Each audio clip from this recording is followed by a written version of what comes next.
Welcome to American Education FM, everybody. I'm Dr. Sean Brooks. Hi, everybody. Happy New Year, 2024. Geez, wonder what's going to happen this year. Should be interesting, I think. That's putting it mildly. Gosh, I got to tell you. I mean, I know I said I was going to come back on Wednesday, but I figured I'd do this one too. So we'll just get 2024 started off the right way on the first day here. Where to begin? I've got lots of things because, again, over this past week when I wasn't recording, plenty of things were taking place clearly. So I've got a great deal of education-related things here, a few jab-related things as well, lots of stories to tell, and a couple of sort of I would say reoccurring themes that I think are rather important and things to pay attention to here in the new year. Because again, we've really, frankly, seen a lot of this throughout the last few years, but we're continuing to see it. So I'll tell you what, I want to start with this, though, very quickly, just kind of a side note. And again, this isn't to diminish the importance of this, but unfortunately, one of the halves of the Fall Cabal series, Janet Osserbard, was apparently found dead. Allegedly, she had taken her own life and struggled with depression, so the story goes. She was apparently found, again, weeks after disappearing, and again, apparently took their own life with medication.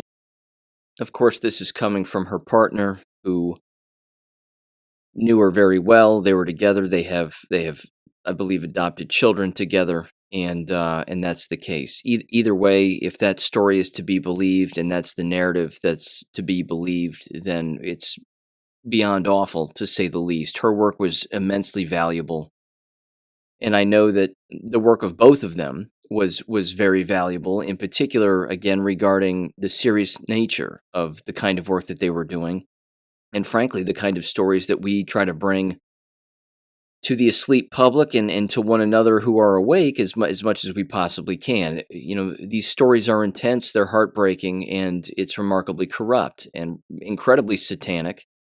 And people have to understand this. And again, researching that kind of information is very overwhelming. In fact, I've seen videos of Janet's partner breaking down and talking about how difficult it is to report some of this stuff. And yeah, so I'm not sure what else I can say other than, again, if the story is to be believed, it's beyond awful. It seems slightly suspicious in some ways by saying that, you know, she went missing. It's again highly possible. I don't know, but either way, a loss without a doubt in the fight for the Great Awakening here. And again, I just pray for the best for her partner and their family and everyone involved. You know, I hope they continue. I hope her significant other continues to make these videos and expose a great deal of things, but time will tell on that. Okay. With that said, let me move to this. And again, it's not much of a transition here, but I do want to make mention of this too. You know, you've heard me comment consistently, certainly over the last couple of years, about corruption in sports and it being a giant gaslighting distraction and 1,000 things. This past week, I found myself, of course, watching bowl games, college bowl games, which I do. And it's really the only week where I watch TV.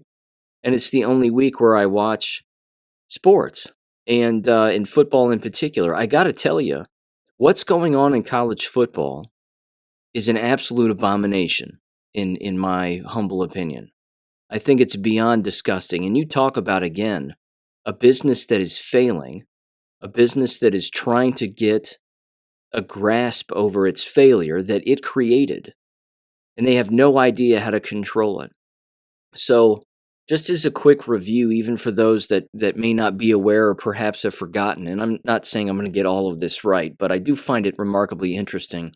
I remember when I was a kid, you know, bowl games were on after Christmas, and we would watch them, and, you know, they were just on the TV, and my grandparents and parents and aunts and uncles would bet on the games. And, you know, it was rather simple. The bowl games were rather simple. They were straightforward. A lot of them were close because you had the number 1 team playing the number 2 team, the 3 team playing the 4 team, the 5 team playing the 6 team, and so on and so on. And that's not the case now.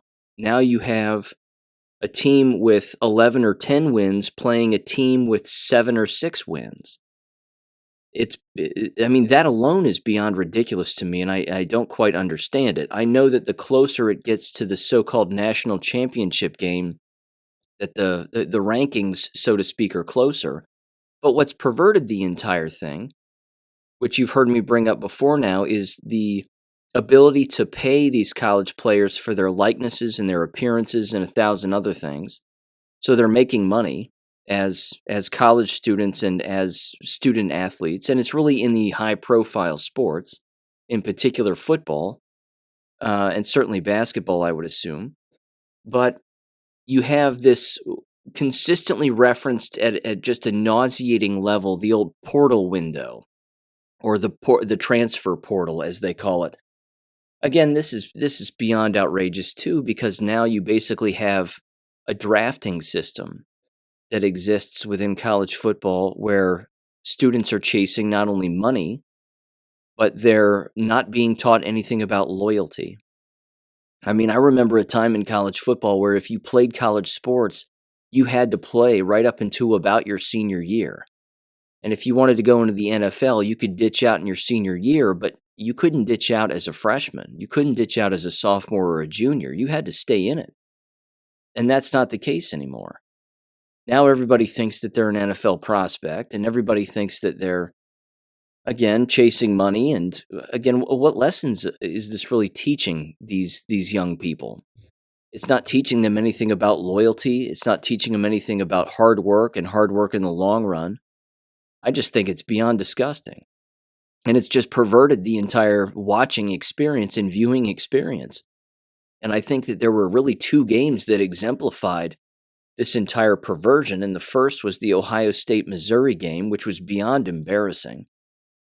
Everybody was talking up Missouri as this going to be a huge win against a big program. And the fact is that they weren't playing the Ohio State that played throughout the entire course of the season. Because, again, Ohio State had players that left. Ohio State had players that abandoned their team during their bowl game and before their bowl game. The other example, of course, was the Georgia-Florida State game. Florida State had a bunch of players that were missing. Georgia was clearly the way better team, even if Florida had all their starting players. I think Georgia still would have crushed them, and they did. But again, that right there should prove to people that it's perverted the entire situation. Now, here's what's funny. I make a direct comparison to watching the complete cave-in of the NCAA to the American K-12 and university school system, because theoretically, they're the same kind of thing. They're operated the same way. They're always trying to chase something and fix their own problems that they create. And they don't know how, because, of course, they were the ones that created them. So to backtrack and just revert and go back to the way that things were before they screwed them all up, what do?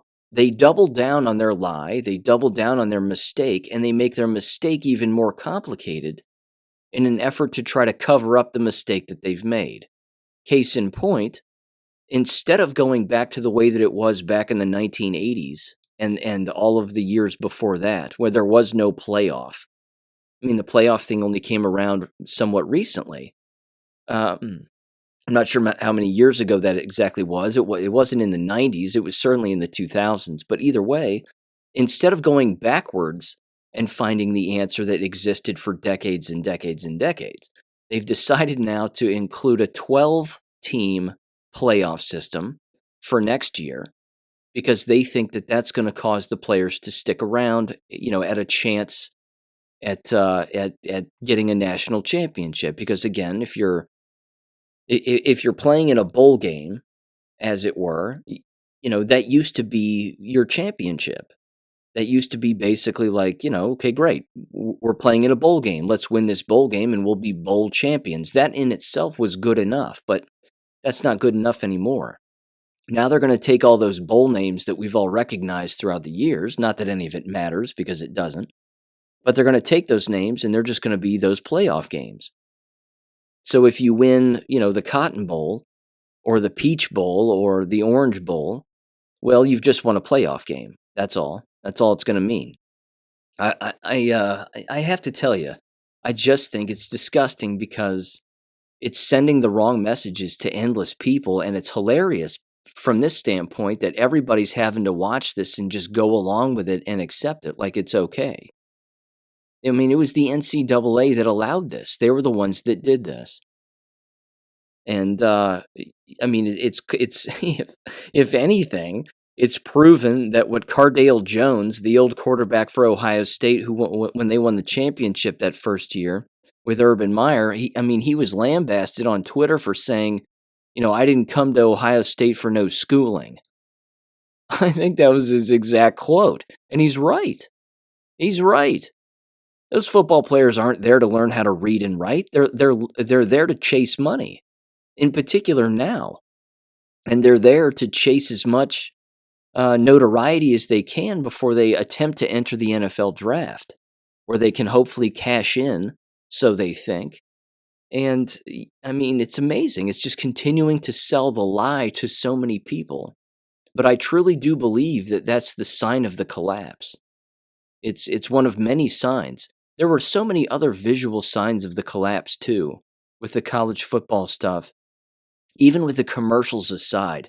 And I'll get to the commercials in a second because they were an abomination too. But the game itself, the words that they use and these announcers is really interesting. And from a qualitative reasoning and analysis standpoint, they are remarkably repetitive. Now, by the time you hear this, I will have written and published on the American Classroom Substack another Substack article about artificial intelligence in education. I highly recommend you bounce over there and check that out. I do have one up there right now, which I wrote here right at the end of the year, titled Theories for the War in 2024, Presidential Election Theories and Possible Surrounding Scenarios. But what was interesting about the AI aspect is that ESPN, of course, has their own betting system, which I mentioned in a previous episode, which was new to me. But they also have what's called ESPN Analytics, which is their own AI system that is used and that they reference in-game. The announcers will make reference to it to where if a team, say for example, is in a fourth down situation, the AI tells the announcers and anybody paying attention to it what the team should do in that situation. And the announcer, again, like I said, references this like, well, ESPN Analytics said that this should happen. And then they actually talk about it like you're not supposed to have an opinion. Again, they're trying to make it sound like all of it matters when none of it matters. But now that AI is involved, they want you to care more about it. It's beyond ridiculous. I find it laughable that people are buying into this.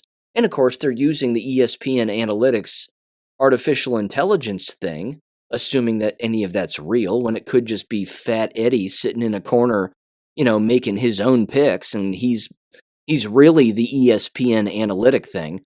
But even so, people are making bets and losing money and gaining money based on what a computer tells them. This complete forfeiture of the human mind is astounding to me. I mean, just the mouth breathing, I can just hear these people getting dumber and fatter by the second. It really is remarkable. But again, the games themselves were so fixed. And you've heard me again talk about the fixed nature and the gaslighting that goes on and how these games are rigged. They couldn't get more rigged. I was watching one of them, what was it? Minnesota and whoever Minnesota was playing. Forgive me for forgetting. But Minnesota was playing this other team, and then Minnesota was lined up a particular way. And then the offense changed their scheme from being an offensive play on fourth down to then going to a punting formation. The referee quite literally squeezed the ass of a Minnesota defensive player, I believe on the defensive line or a linebacker or whoever it was, in an effort to warn them that if they were still staying in that position that they were standing in, when the ball was hiked, that they would be committing a penalty. Now, if that penalty had been committed and that player had not moved because the referee didn't squeeze his ass cheek, that would have been a 5-yard penalty and it would have been a first down for the offensive team on fourth down. So, again, the ref intervened and contributed to the outcome of a situation in the football game. It couldn't get more obvious because the announcers actually announced this. They brought it up. They were like, oh, look, the referee grabbed him and told him he has to stand over here. And, well, if the ref didn't do that, it would have been a 5-yard penalty because he was out of formation and blah, blah, blah. I'm saying to myself, holy shit, is anybody paying attention to this? The fact that the whole game is being manipulated by the refs. And that the announcers are, again, making note of this like it's not that big of a deal. There was another one. Oh, hell, now I didn't write any of these down, and I should have. My apologies, but I'm running on memory here. There was another one where the referees were openly, this would have been after that Minnesota game, the referees were openly talking about pass interference not being called in this particular game. It was a separate game, a bowl game, but they were going, wow, the refs sure aren't calling pass interference. There's pass interference all over the place. And then there'd be another play where it's clearly pass interference. The guy's wearing the other person like a mink suit, and he's all over him. And again, there's no pass interference. But the announcers are openly saying that there's pass interference and that I guess the refs just aren't calling it. Well, what happened at the end of the game? Toward the end of the game, they started calling pass interference when it mattered. It was outrageous. Again, the cheating just can't get any clearer. The fixed nature of all of these games can't possibly get any clearer. And there were endless other examples. Gosh. Again, I just heard about this too. What was it? It would have been Saturday night's Monday night football game between Dallas and Detroit. The end of that game was absurd. I didn't watch a second of it, but I saw the end on YouTube and the arguments surrounding it, and that the individual who caught the game-winning 2-point conversion for the Lions was apparently deemed an eligible receiver and then not an eligible receiver, and a flag was thrown, which determined the outcome of the game. Again, I've read 2 books on sports betting and sports fixing. This is how it gets done. This is it. So, I just think that the whole thing is disgusting. I think that the entire thing is one giant psychological operation to gaslight endless individuals into watching something that's completely fixed. And people bet money on this, and they waste their time and energy on this. And I, again, was watching it as sort of a researcher from the outside looking in, because I'm so far removed from it now that I just find it fascinating from a qualitative reasoning and analysis standpoint. Now, with the games aside, good Lord, the commercials. Oh my God. The commercials are the flippin' worst. The flippin' worst. Couple of general observations. Pay attention to the commercials that pin one person against another or a couple against another couple. They're black and white now, literally. And the black couple is the couple that has it figured out, while the white couple is the dummy. And they're the ones that don't have it figured out. There's a Spectrum cable commercial that exemplifies this perfectly. The black couple has the right Spectrum program because they're with Spectrum and they have the best cable and blah, blah, blah. They bundle their phone and wireless internet and cable boxes, and they're smarter than everybody else. And then standing next to them is this stupid fat white couple. At least the guy's kind of bigger, but they're going, what have we been doing wrong this whole time? And then all of a sudden, they're like, yeah, we're going to do what that couple's doing. And they've got, big smiles on their faces because they're the black couple that has it all figured out. This kind of division and racial division is not an accident. It is a giant on purpose. It is designed to distract people, anger people. This is the entire point. This is the Zionist, Jewish manipulation of the entire thing. We've been warned about this for centuries, but I mean, it's just in our face in almost every form of advertising. The mixed race couples are everywhere. The medical commercials, good Lord. The one that kept playing over and over again was the St. Jude cancer commercial. Did you see this one by chance? It's a black mother, no husband anywhere, black mother with their cancer-stricken child who probably has leukemia. And as we know, leukemia is the number one child cancer that exists because of vaccination. Childhood leukemia and childhood cancer didn't exist before vaccination. But in this commercial, not only is it a St. Jude commercial where you come to St. Jude and we'll save your life, and we'll tell you that we're with you the whole way, but they're all wearing masks. And what's the number one cause of cancer? Oxygen deprivation at the cellular level. So the very commercial about the very hospital that wouldn't let you take ivermectin or hydroxychloroquine jabs everybody to the bone and claims to be the cure for cancer is actually on film claiming that they're the cure for cancer while causing cancer in the commercial. It blows me away. You can't, again, it defies all logic to anybody who has any sense, but they're counting on the people watching it not having any sense.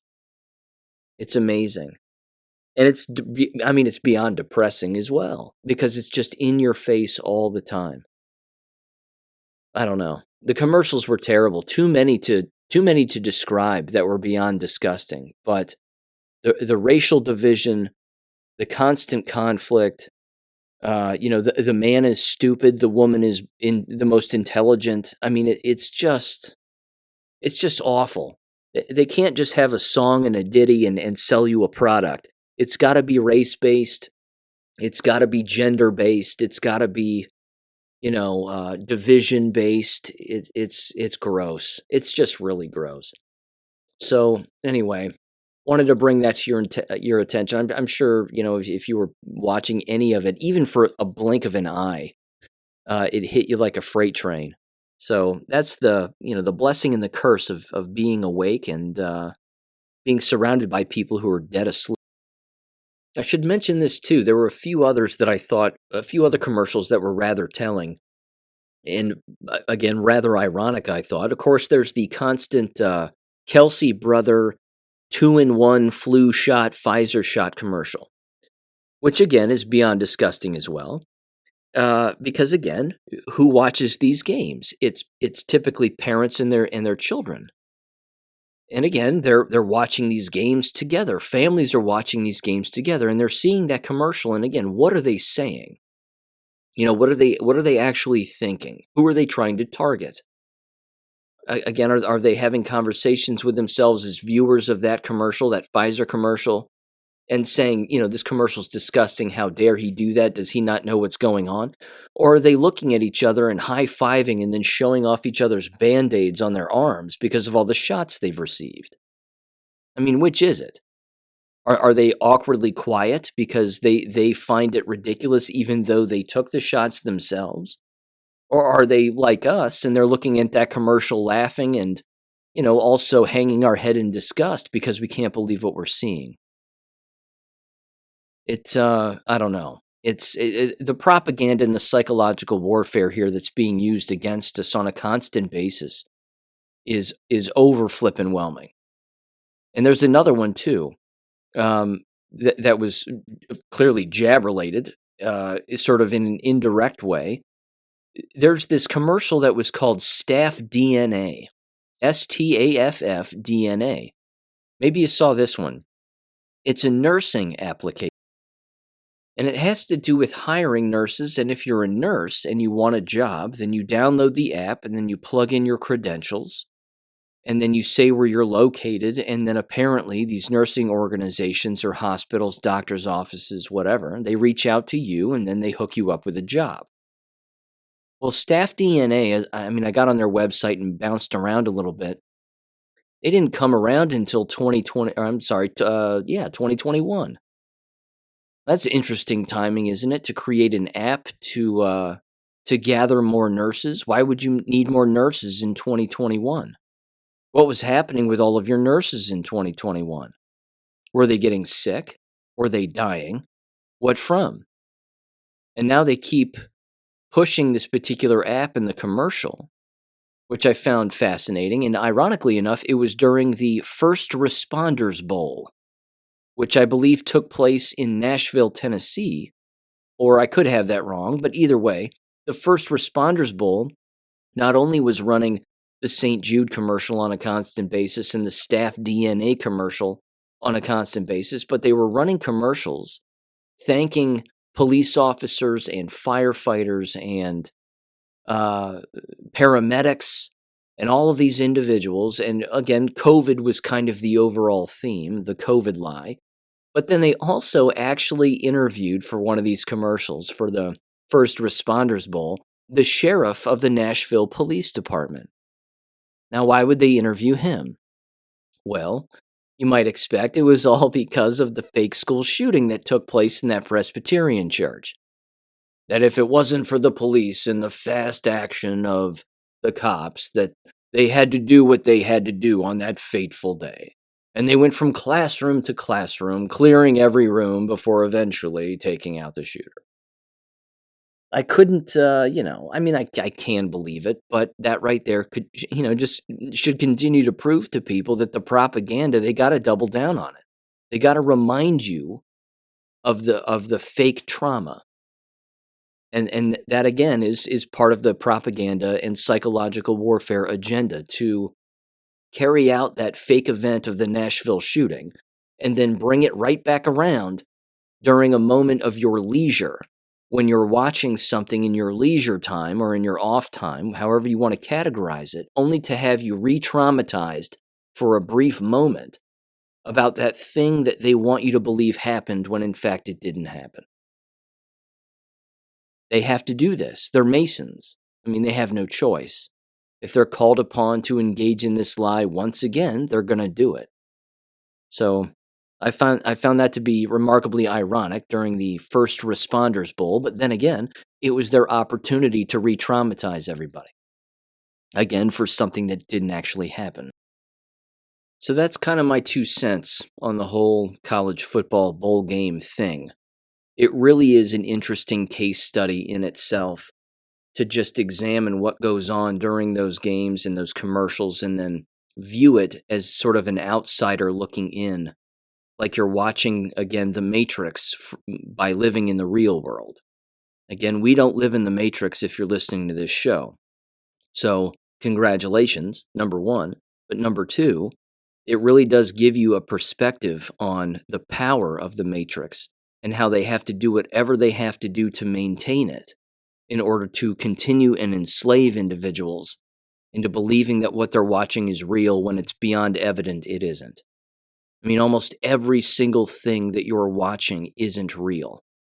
The St. Jude commercial, the hidden agenda behind the Staff DNA app, all the way up to the playoff system and the college games and the this and the that. It's beyond ridiculous.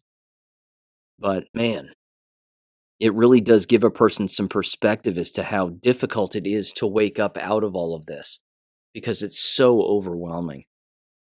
So there you go. Okay. I want to mention this too, and then this will kind of lead into some education-related things that I have lined up here, and I have a great deal of them. And then, of course, the jab-related stuff here toward the end. But I want to mention this, and this is something that you heard me bring up toward the end of last year and in some previous episodes recently. This has to do with something that I think even stretches back to some of the Q posts and something that was mentioned in a number of the Q posts. And it has to do with the tagline of, we're witnessing or we're watching the destruction of the old guard. This, of course, has multiple meanings. And at face value at the time, when I remember reading that, I remember thinking, okay, we're watching the end of the media. That's kind of the first destruction of the old guard, which is clearly happening. There's no doubt about that. But what we're also watching, I think, is we're watching the destruction of a generational reliance on particular outlets of influence. And here's what I mean by that. Fox News, it was reported the other day, has had the lowest ratings in 2023 than any previous year they've ever had. That's excellent. That's clearly a destruction of the old guard, is it not? And that's intentional, and they've done it by their own hand, which again should prove that they're Zionist-controlled and Jewish-controlled and 1,000 other things, of which, of course, they are. But at the exact same time, they're a criminal organization. And they have to stick with their own lies because they were in on endless lies.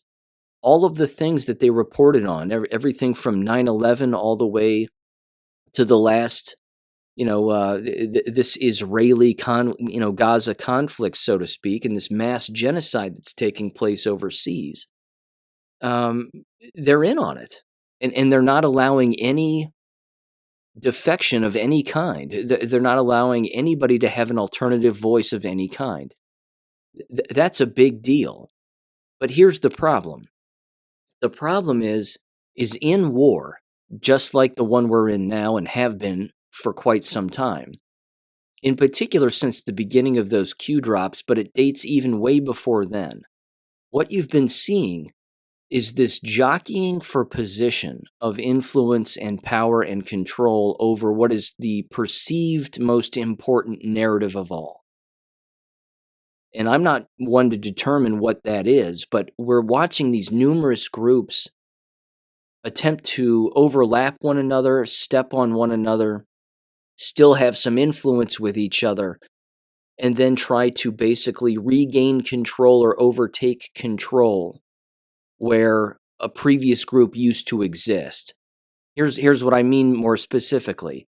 We're watching, for example, the influx of Turning Point USA, where CPAC used to be something that was widely considered to be an influential time in the conservative movement, so to speak, which we know is not true. The Schlapp family, Mercedes and Matt Schlapp, are corrupt beyond belief. They licked the Zionist boot better than anybody. But so does TPUSA. And so does Charlie Kirk. So my point is that what we're watching, in my opinion, is we're watching the destruction of the old guard, but they're being replaced by the same controlled human beings. Again, it's the illusion of choice. It's the illusion of an evolution. There is no evolution. There's, I would say, an age separation that's taking place. Your grandmother and your mother probably used to watch CPAC. I mean, I saw it a couple of times because I wanted to, of course, pay attention to the qualitative reasoning and analysis aspect of what they were talking about based on what was really going on. And it was beyond evident that what was really happening was not being discussed at the CPAC conference level. There's way more serious things taking place than what would ever be brought up at CPAC.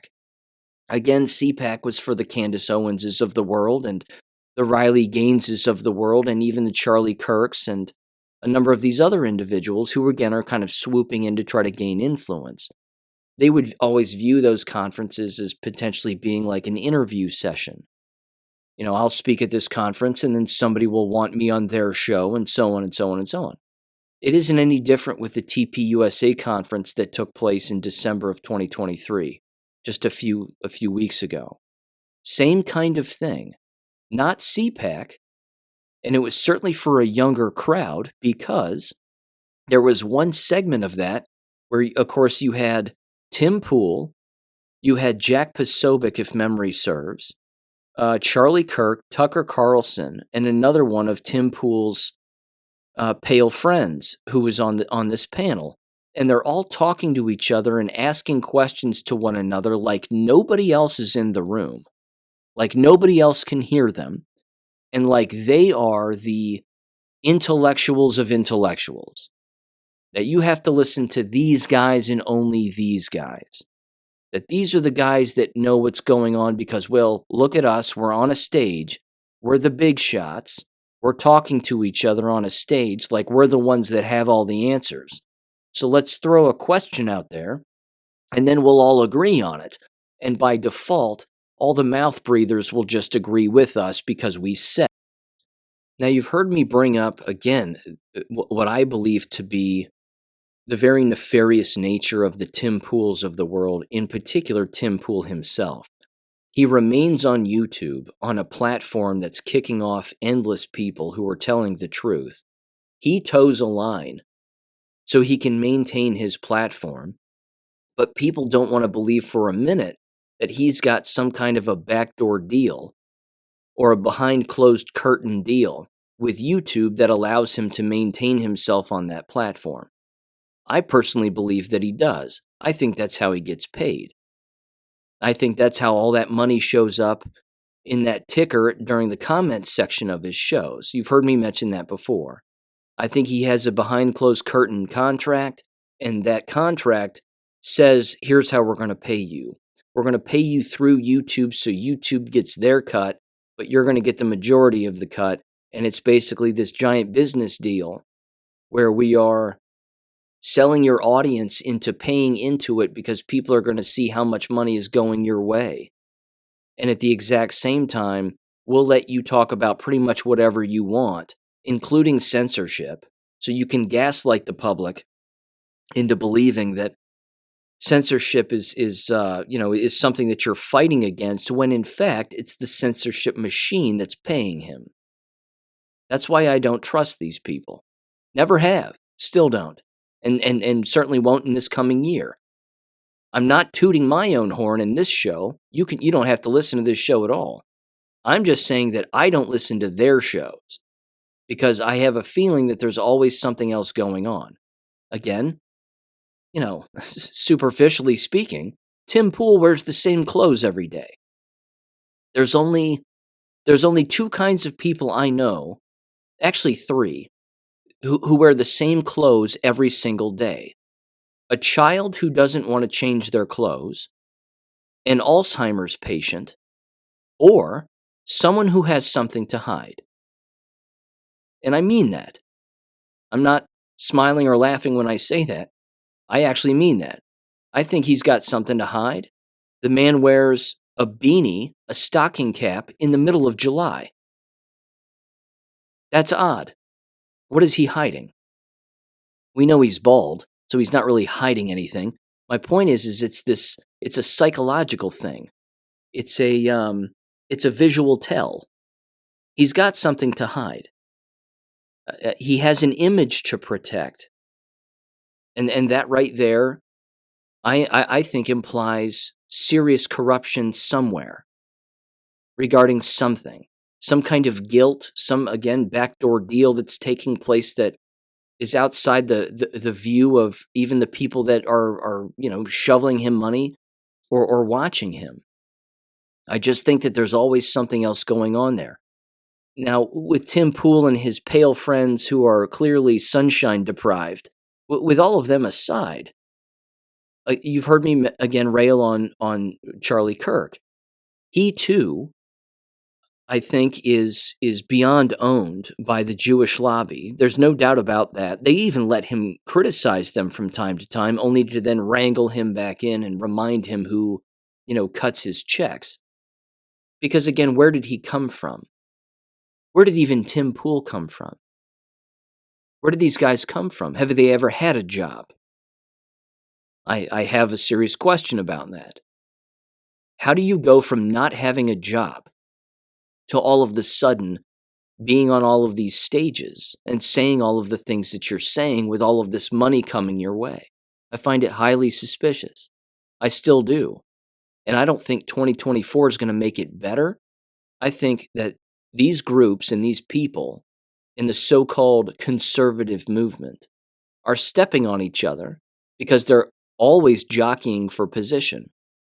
Always. It's a constant competition for them. They're addicted to power. These people are dangerous. They're not dangerous because they're really dangerous, like in a physical kind of way. They're all weak. I mean, look at them. You know what I mean? I mean, look at these people. It's the nerd table in high school. None of them lift weights. They're all pale. They all play video games with a poop bucket underneath them, probably. I could make fun of them all day long because it's too obvious to me. It's just too obvious. Again, they're pseudo-intellectuals, and they think that being pseudo-intellectuals is the way to go, and like that's some sustaining thing to engage in. It isn't. If the shooting starts, they cut and run. Not only because they're apparently afraid of the sunlight based on their complexion, but they would cut and run because they wouldn't know what the hell to do. And at that point, when heads start really getting broken, they wouldn't have anything to really say about what was really happening because, again, their influence would be trumped by the people who are actually on the ground experiencing it. They would they would lose all of their influence in the blink of an eye. Now, I've heard some inside dirt regarding TPUSA before, and again, some of their donors, and Charlie Kirk's allegedly been warned about where he gets his money from, and he needs to distance himself from this group or that group. You know, I'm not sure about any of that. I don't necessarily doubt it. But even the likes of a Jack Posobiec, who I cannot stand, look at his face. The man is without emotion. He looks like he was a child who was tied to a chair and cattle prodded as a youngster. I mean, there's nothing there. He certainly, again, he claims to be ex-military intelligence for Israel and other foreign agents, apparently working on behalf of the United States. So he says. But he's a meme reader. The guy reads memes on the internet and then gets up on stage and reads a speech trying to come off like a tough guy. I watched part of his speech at the TPUSA conference. The word that comes to mind when I listen to him talk is cringe. I just get chills down my spine because he sounds so weak and he's trying to sound so tough, and he isn't. He doesn't have a tough bone in his body. Because again, when the going gets tough, he's the guy who tries to sound like he's even tougher, and he clearly isn't. So, I don't know. I don't know if it's a gift, a curse, whatever. I just feel like I can see through these people. I just see right through them. Jack Posobiec doesn't motivate anybody. I don't know anybody who actually gives a damn what he thinks. He's wrong most of the time. He's been wrong endless times before on a variety of issues. Let me mention this one too. This had something to do with him. He, of course, was at that conference giving a speech and being on panels and interviewing people. He interviewed the alleged guy in Iowa who allegedly tipped over the satanic statue that was allegedly placed in the Iowa State House. Now, I'm going to tell you something. I'm going to go out on a limb here. I would go so far as to say that I don't even think that happened. And here's why. There's no security footage of it. If it did happen, it's completely controlled and that guy is protected for one reason or another. I don't know that guy's background, the guy who allegedly tipped it over. Again, is to, stomp on the throat of Satan, which is great, metaphorically. And, but again, what happened in the aftermath? The aftermath is this guy had a Give, Send, Go or a GoFundMe page that filled up with tens of thousands of dollars. And then all of a sudden he finds himself in front of a microphone, and every microphone imaginable, including being invited to this TPUSA conference. And he doesn't turn it down. And his lawyers don't look at him and say, hey, look, you need to not talk about this right now because you engaged in vandalism. Yeah, they gave you a ticket, allegedly, and now you have to pay the ticket and whatever else. But, and maybe some legal fees along the way, but it was your basic run-of-the-mill vandalism, so to speak. I'm sure the statue's back up there now. But I found the timing of that event, or psychological operation, if you want to call it, I find it interesting. The statue goes up and then, oh, look, this American patriot who's ex-military, allegedly, knocks it down and It rallies the troops, and everybody, sort of bites into it hook, line, and sinker all over again. My point is that I think that even the so-called good guys are manipulating people as well. And I think that constant psychological warfare manipulation, which Jack Posobiec claims he was a part of to begin with, I think he's in on it.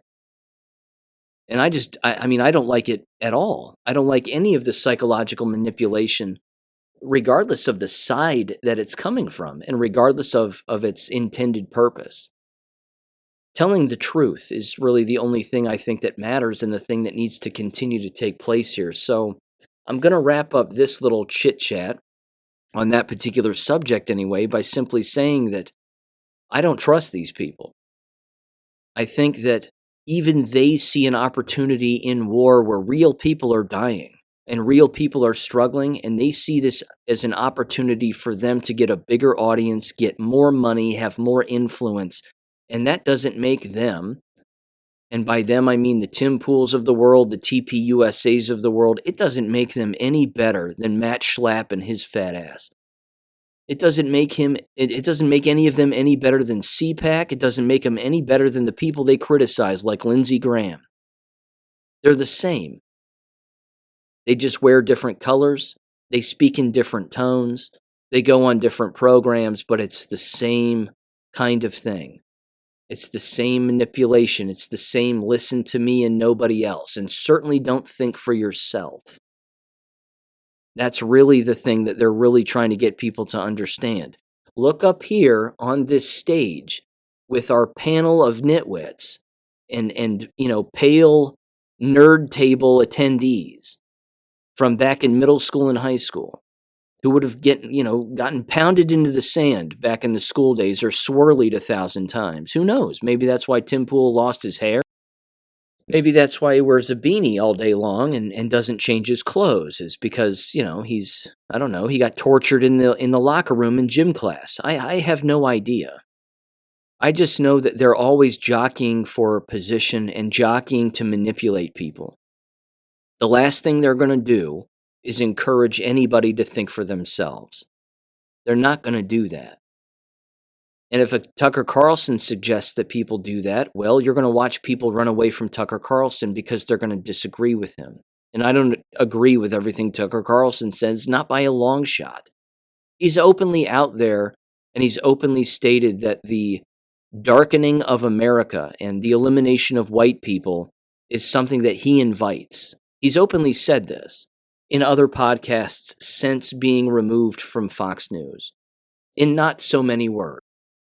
In fact, I have that audio, and I'd like to play it right now. It's 1 minute and 3 seconds long. I don't know what podcast he's on. It's a video clip, but here's the audio from that, and you can make the determination on your own. So here's Tucker Carlson in 3, 2, 1. I will say this, if I could just make one prediction. So the United States is becoming non-white. Everyone's excited about it. Or whether you're not excited about it, it doesn't matter. Whites are going to be in the minority. So what that means soon. So what that means is you're going to get at some point, probably in my lifetime, people standing up and saying, I represent white people. I'm the candidate of the white voter. Right. And I just want to say on the record that I'm going to tell that person to fuck off, because nobody speaks. I'm an adult man, and nobody speaks for me because he shares the same skin color as me. Like, I just reject that entire idea. If I agree with you, I'll let you speak for me. And if I don't, I won't. But this idea that someone of a certain skin color, any skin color, or any ethnic background speaks automatically on behalf of all people who share that skin color, ethnic background, is a Nazi idea, and I'm totally opposed to it. And I will be opposed to it when it happens to me. When and this will happen. Someone's going to, all white people. And I'm going to be like, I don't even know you, dude. I don't even know you. I refuse to allow you to purport to speak for me because we look the same. There's so much wrong in that 1 minute that I don't even know where to begin. Because again, he's claiming that race replacement and the elimination of a race and that the purposeful destruction, which is what this is, of a race of people that helped build this country to what it is, that elimination is fine and that he's fine with it, and that he says everybody else is fine with it. Well, he's contradicting himself because, again, he's claiming to speak for everybody. Well, he doesn't speak for me, and he doesn't speak for endless individuals. I don't find any of this entertaining. I don't find any of this good. Because, again, in the very next breath, he'll criticize, say, a Harvard University or a Columbia University for purposefully not hiring white people, because that's their underground policy during their hiring practices. Well, which is it then? Are you fine with it, or are you not fine with it? Because you can't be both. So this is, this is the problem here. This is the problem. The problem is that you still have the mouth-breathing, Fox News-watching audience no longer watch Fox News, but still hang on the every word of a Tucker Carlson. And then they might get together and say, well, okay, you guys get together and you watch Tucker Carlson. Who else are we paying attention to? Who else are we listening to? Is there another program out there that we can listen to that can give us some perspective as to what's going on? Or heaven forbid, we just turn everything off and think for ourselves for once. I mean, what is it? That's what these individuals, again, probably do. I understand that. I'll give Tucker this. I think he serves a purpose in helping destroy Fox News, and I think he's been successful at it, because it's like watching, the cool kids stand up from the cool kids table, so to speak, and go off and do their own cool thing. I'm using giant finger quotes here, but I mean, Tucker Carlson took a good deal of the Fox News audience with him and away from Fox News, to where they're basically being deprogrammed by listening to Tucker Carlson because they're not getting the Fox News propaganda anymore. And that evil propaganda and that fake propaganda. They're still getting it with Tucker Carlson. They're just getting it with a more unfiltered, sort of direct, sort of FU mentality, if I can put it that way. Again, the things that Tucker is saying and the people that he's talking to and the subjects he's talking about are not anything you would see on Fox News, which, again, if that pulls viewers away from Fox News and toward him, well, great. They're still being manipulated. they're still being lied to. They're still being controlled to some aspect. But again, if he serves a purpose of getting people away from mainstream news, so to speak, my only warning, and I promise I'm moving on, my warning is be careful as to what you're paying attention to and who you're putting your eggs in whose basket, so to speak, in the so-called alternative media. Because, again, it's a changing of the old guard. That doesn't mean that it's a difference in the old guard. It just means it's a changing. The labels change, the names change, the faces change. But is the message the same? Maybe the message is a little more severe. Maybe the message is a little more real. Maybe it's a little different and a little more edgy. And that's not a bad thing. But is it still corrupt? Is it still not getting down to brass tacks? So those are the questions to ask, I think, along with many others, but that's my 2 cents there. Okay, moving on. A couple more geopolitical things here real quick. This is from Zero Hedge last week. Israel fails to prove targeted Gaza hospital was Hamas hub, so says the Washington Post. So that actually came from the Washington Post, because the lies that are coming out of Israel and the lies that are coming out of their media and their so-called intelligence apparatus are never ending. We're being hit over the head with that October 7th lie on a constant basis, and the Gateway Pundit is continuing to push it on people like nobody's business. And here's a perfect example. They put out a story on December 26th titled, Muckraker, which is an alternative media outlet, so to speak, releases several, and here was the headline, they call it mass migration blueprints, quote unquote, used by left-wing NGOs and the UN in the planned and organized invasion of America. left-wing NGOs, according to Muckraker, or at least according to the Gateway Pundit. They spin it, and they call this invasion led by left-wing NGOs and the UN. No. Nope. From a historic standpoint, this is run by Zionists. This is run by the Jewish moneylenders, period. Always has been. Every slave trade always has been, still is today. Every human trafficking, whether they be adults or children, organization always has been. Yes, it's cartels and Mexican cartels and Southern American and Central American cartels facilitating this, but where are they getting their money from? It's not all from drug money. They're not going to waste their drug money on moving people all of the time. They have to get kickbacks from somebody else. Turns out it's the moneylenders. It's the Jewish and Zionist moneylenders. Again, they're the ones flying them here. They're not all walking in these giant lines from point A to point B across the Texas, Arizona, New Mexico border and California border. They're being flown here through religious organizations, quote unquote, Jewish organizations, Christian organizations, Catholic organizations. It's beyond ridiculous to blame left-wing NGOs for such a thing, unless left-wing NGO is code word for Jewish organization. If that's true, then yeah, they're right. But that's not what they mean, because the Hoft brothers are gay and Jewish. They have an agenda too. And they too, again, are being exposed, I think, in this war. They're being exposed as being individuals who are trying to gain more and more influence with people. And frankly, I think that their influence has come and gone. They had influence in particular back in, I'd say, 2015, 2016, 2017, 2018, right up until and perhaps just through 2020. But now, within 2022, 2023, I'm sorry. The cat's out of the bag here.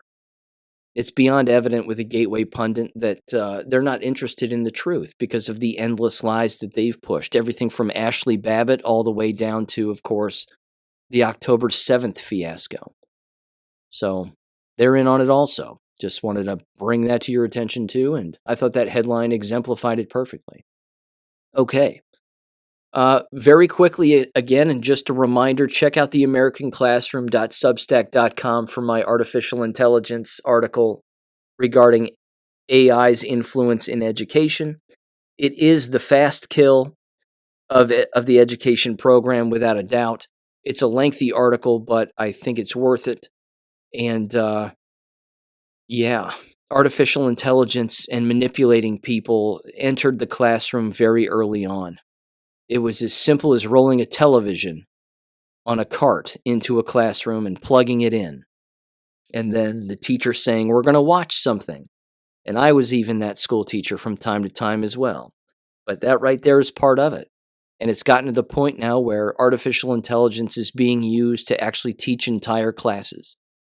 And it's being used to design professional development at both the university and K-12 level, and it's being used in endless platforms. And how do you think it's being evaluated? Do you think they're going to let AI be negatively evaluated within these school districts and universities?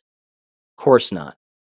They're not going to allow a negative evaluation to take place of AI in education because they need AI in education because they need to kill people.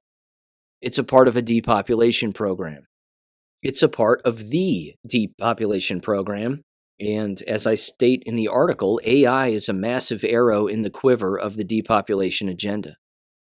And again, I think one of the telling signs was its rollout from a year ago, and then how quickly the education business at all levels, from K through university, went from saying, we got to be real careful with this. This is, this is rife with plagiarism and this could be a real problem, to all of the sudden doing a complete 180 within 12 months.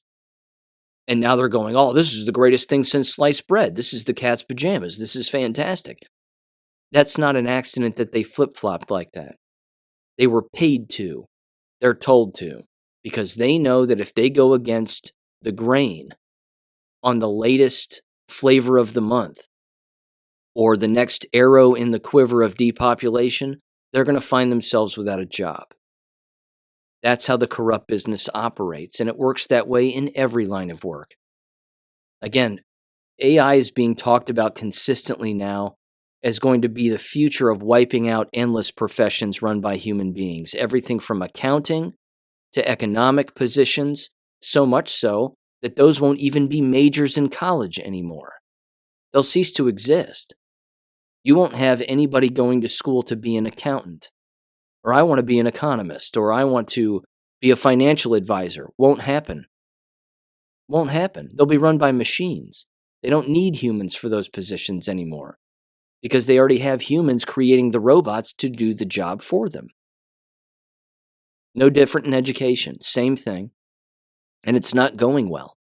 I bring up the bias also, the political bias, that if AI says that a particular political agenda has to exist within a school building or a school district or a university or a classroom setting or even a specific curriculum or instructional method, it's game over.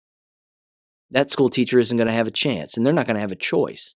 They're going to have to implement it no matter what, because everybody's getting a financial kickback for influencing and promoting the very thing that's leading to everybody's destruction.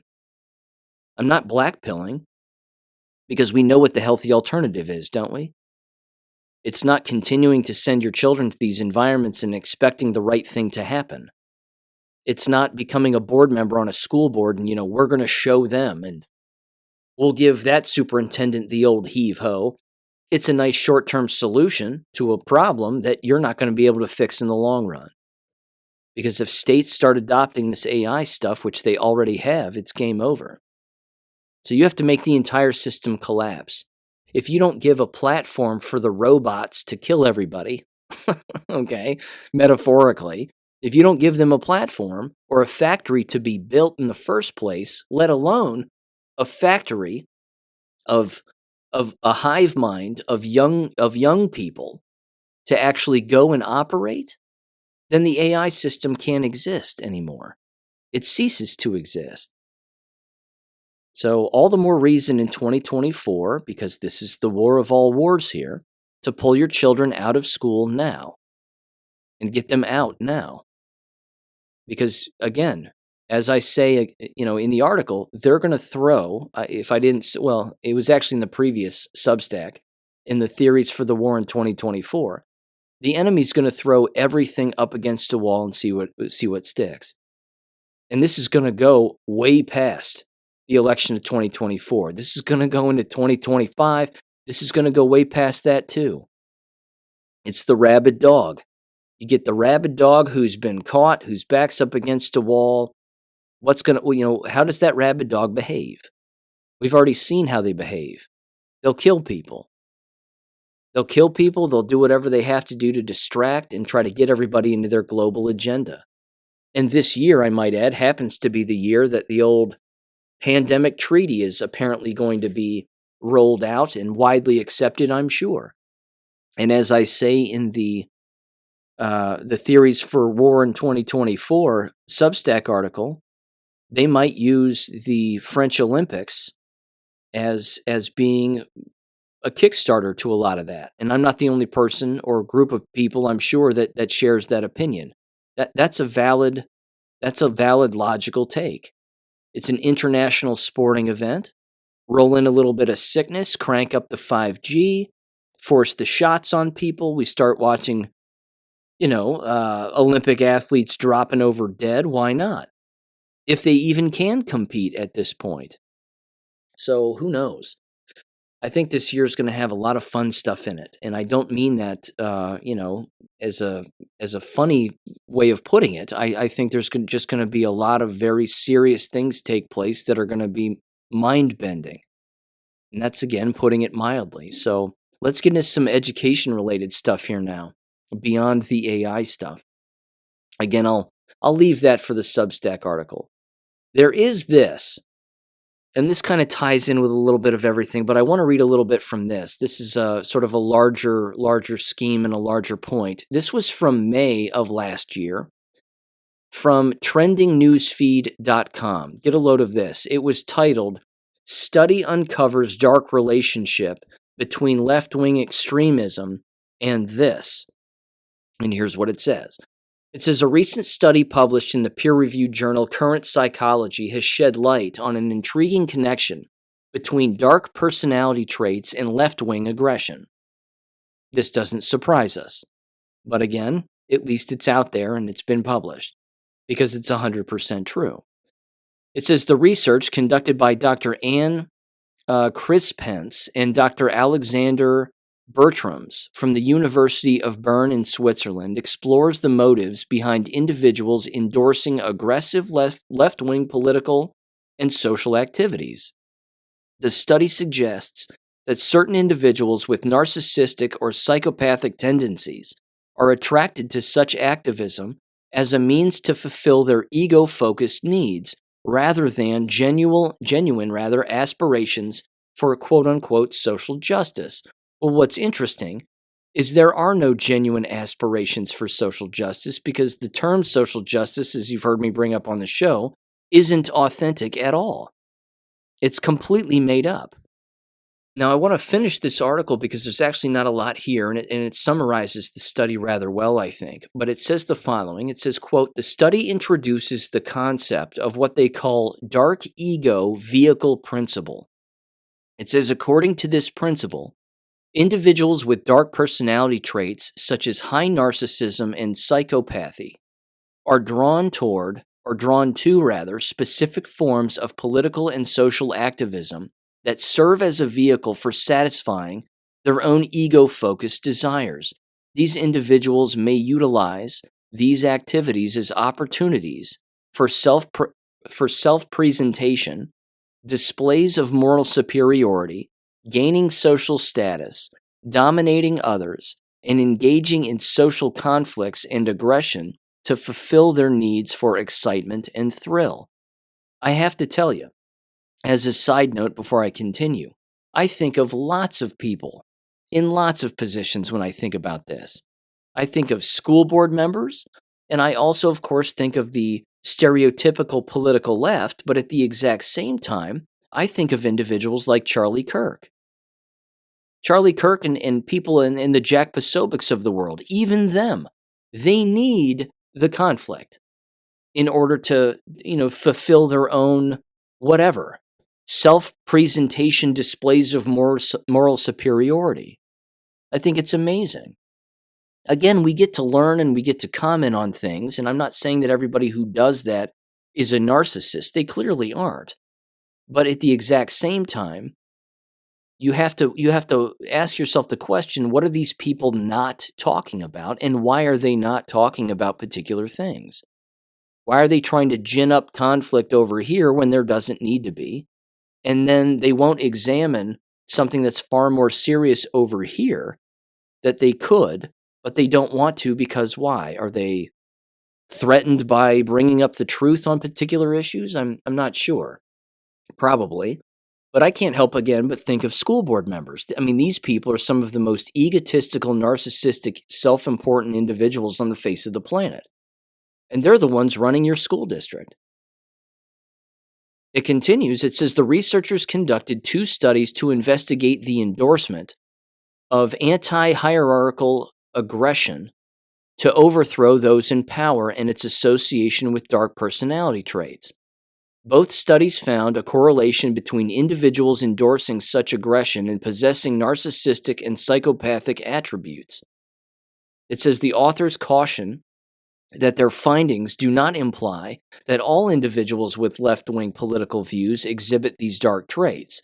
However, the research highlights the presence of a subset of individuals who exploit certain forms of activism for their own ego-driven motives.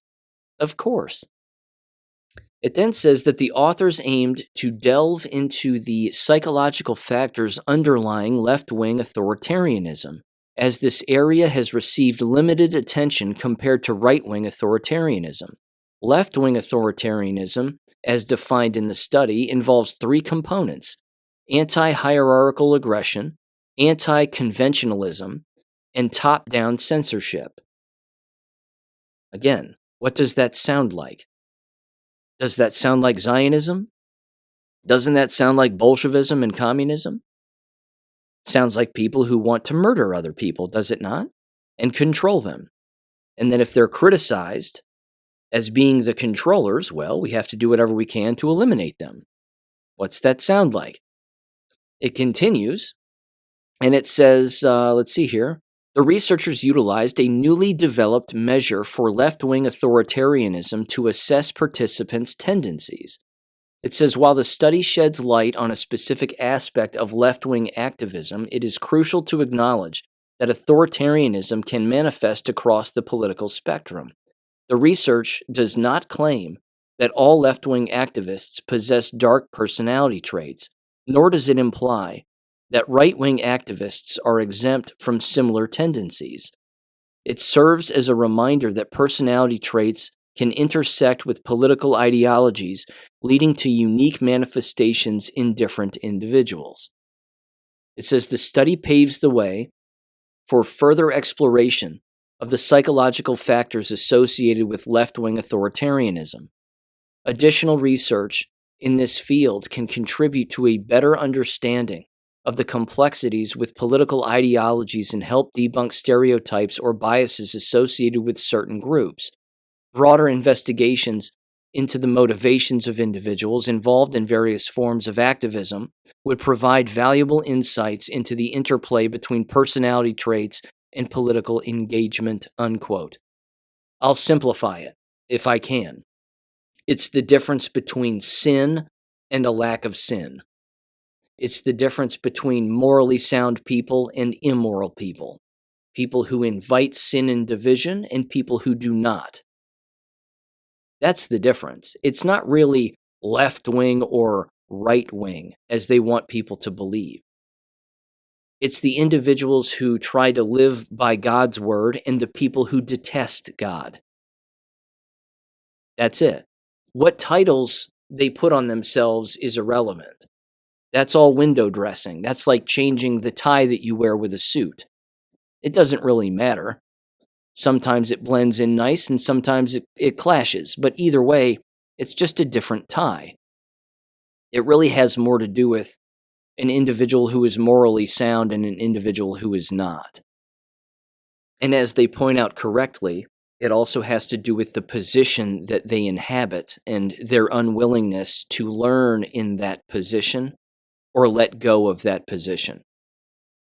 Again, I could bring up endless stories of endless people I've brought up on the show, both in my personal life, my former professional life, and 1,000 other current examples that we could all certainly recognize. But these people are everywhere. They're everywhere. The person who refuses to retire, for example. The person who, doesn't want to let go of that chain of command or that power influence or that power structure. Those people are the narcissists. Those are the people, again, who have a serious problem, and that should show everybody that they're in it for the wrong reasons. In fact, let me give you a very recent example here, and this ties into education without a doubt. This was the other day. Mike DeWine ended up vetoing the bill in Ohio that was passed by the House and Senate, Bill 68, that would have eliminated transgender athletes from pretending and then playing in the sport of their choosing, while also prohibiting gender-affirming care for minors. And I love how they phrase that, gender-affirming care. It would have prevented mutilation of children who are brainwashed and retarded, but from cutting their genitals off. That's essentially it. He vetoed it because of the vast minority of individuals who he believes would be impacted negatively as a result of not having these things available. Now, again, I've ranted about Mike DeWine forever. He's clearly a tool. He's probably on Epstein's flight logs. He's got ties to Ukraine like nobody's business. In fact, he had ties to Ukraine before anybody could even say Ukraine, let alone find it on a map. This guy is so deep it's beyond disgusting, and only a controlled individual would even reach that position, let alone do the things that he's doing. So, yeah, whether he's a Mason or anything else is almost irrelevant. I'm certain he is, but he's blaming, again, the fact that if these brainwashed children and brainwashed parents who are doing this to mutilate their own children don't have access to mutilate their children, then the kids are going to kill themselves, and that's a bad thing. Joke's on him. When they do this, they're more likely to kill themselves both immediately and down the line. Because that's the point. That's what it is. And he just proved to everybody that he's fine with this satanic agenda. And again, fortunately, in the state of Ohio, the legislature has the majority, so they can override his veto, which they should do immediately. And even Donald Trump came out and said he needs to override this veto. And then he made a comment about how he found it interesting that Mike DeWine always got booed at the rallies when Mike DeWine would show up at a Trump rally. That's because everybody in Ohio hates Mike DeWine.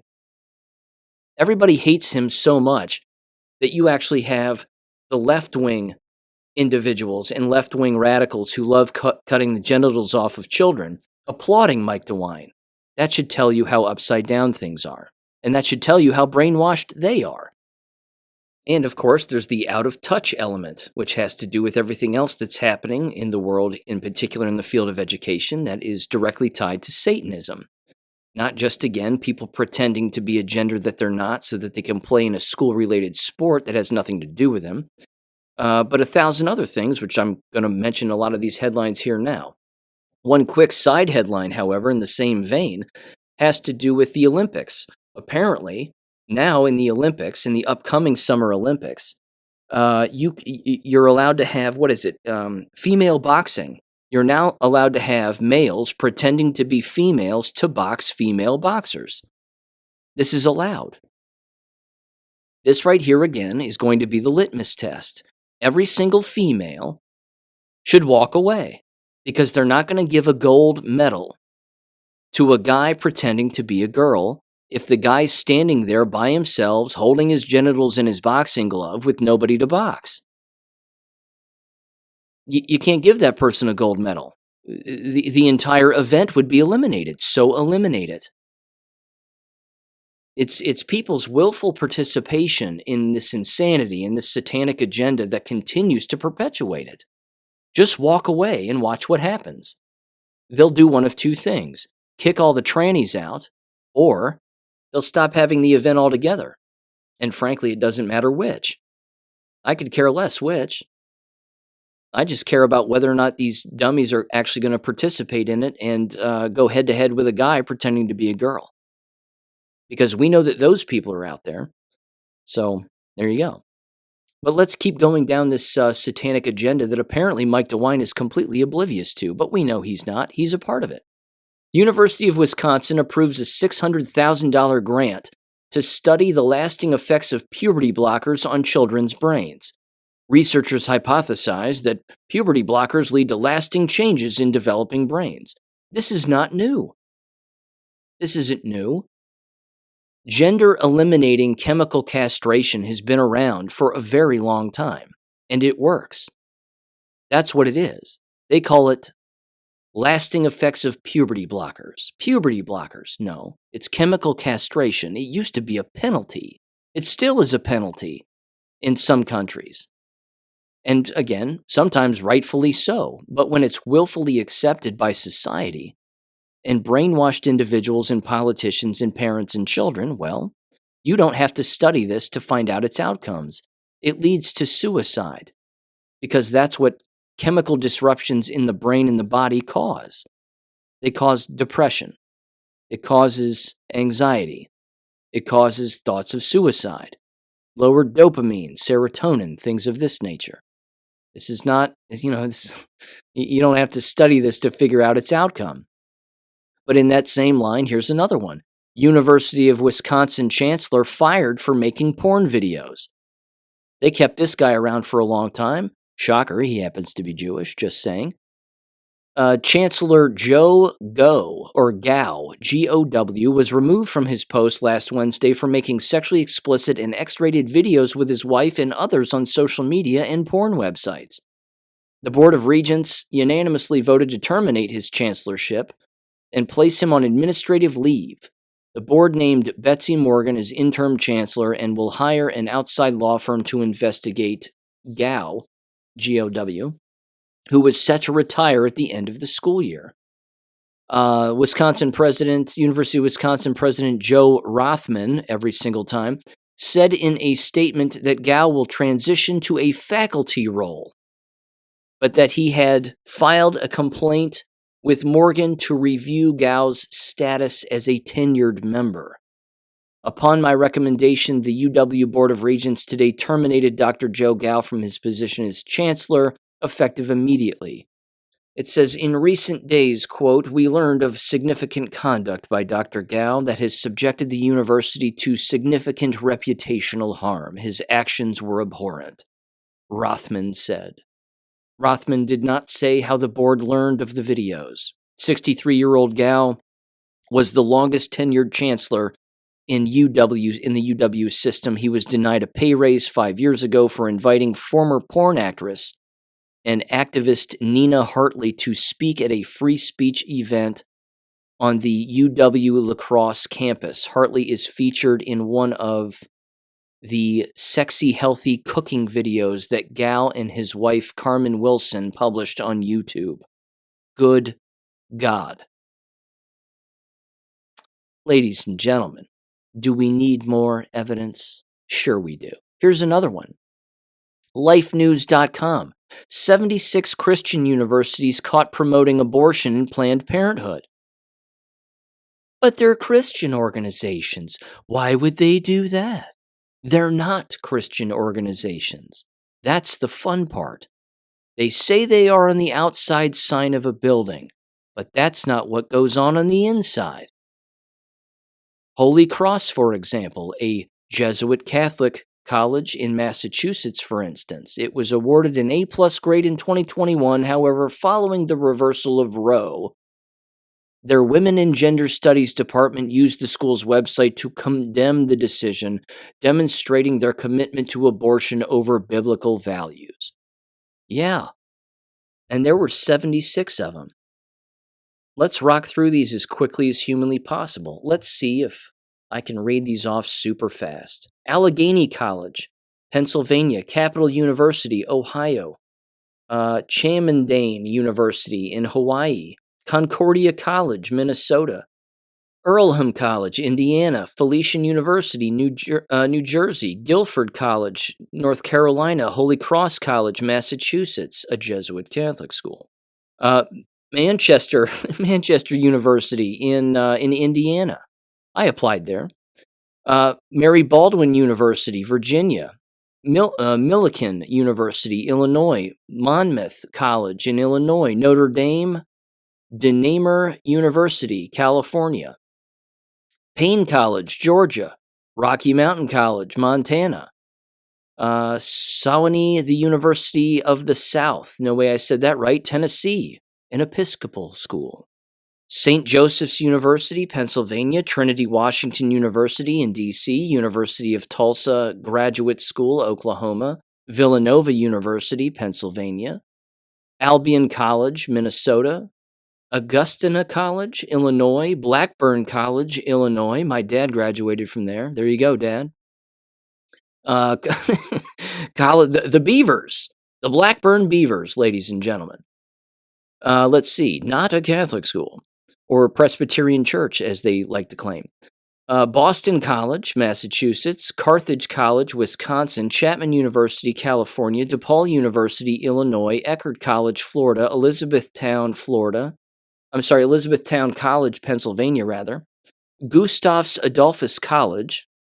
I think that's Minnesota. I think I got the other one wrong. Missouri, I believe it was. Albion College. My apologies. Bad with abbreviations. Let's see. Hendrix College, Arkansas. Illinois College, Illinois. Lafayette College, Pennsylvania. Lindsey Wilson College. I applied there also. Assholes. I wasn't hired. Shocking. Kentucky. Let's see. Pacific Lutheran University, Washington. Schreiner University, shocking, Texas. St. John Fisher College, New York. Texas Christian University, Texas. University of Indianapolis, Indiana, clearly. Angus, there we go. Angus Scott College, Georgia. Albright College, Pennsylvania. Birmingham Southern College, Alabama. Central College, Iowa. Cornell College, Iowa. Dillard University, Louisiana. Drury University, Missouri. Gettysburg College, Pennsylvania. Hamlin University, Minnesota. Moravian University, Pennsylvania. Ohio Wesleyan University, Ohio. Santa Clara University, California. Southern University, Texas. Wesleyan College, Georgia. Whitworth University, Washington. And then these received an F grade infraction. And these were Christian schools with 4 or more infractions. American University in D.C., Augsburg University in Minnesota, Carroll University, Wisconsin, Davidson College in North Carolina, Drew University, New Jersey, Duke University, North Carolina, Emory University, Georgia, Macalester College, Minnesota. My grandma graduated from there. She would be disappointed, I'm sure. Let's see. Muhlenberg College, Pennsylvania. Oklahoma City University, Oklahoma. Rhodes College, Tennessee. I also applied there, assholes. Roanoke College, Virginia. Southern Methodist University Grad School, Texas. St. Olaf College in Minnesota. And Virginia Wesleyan University in Virginia, and Wittenberg University. I also applied there in Ohio, assholes in Ohio. There you go. So that's that list. And people say it's not corrupt. And people say it's not infiltrated by the satanic agenda. Please. But don't worry, ladies and gentlemen. There's also a press release from the beginning of the month titled Cardin, Rosen, Kramer, Blumenthal, Rubio introduce bill to reauthorize Never Again Education Act. Yes, that's right. You know where this is going.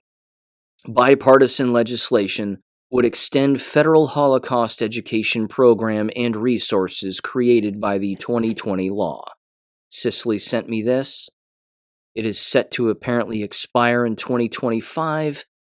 And this bill would reauthorize the program through 2030. That's right, because we should never forget the fake holocaust. We need to ingrain it in everyone's mind so that everyone remembers that it didn't happen. Unbelievable. Unbelievable. They just have to double down on their lies and actually make it law. Shouldn't that be suspicious enough for everybody? Now, Cicely sent me that one from New Mexico, and she sent me this too. This is hilarious. More evidence of the brainwashing, without a doubt, and certainly the gaslighting. Not to mention the blatant stupidity among these individuals, because you actually have retired teachers wanting to go back into the profession and actually redo it all over again. Relive the nightmare day in and day out.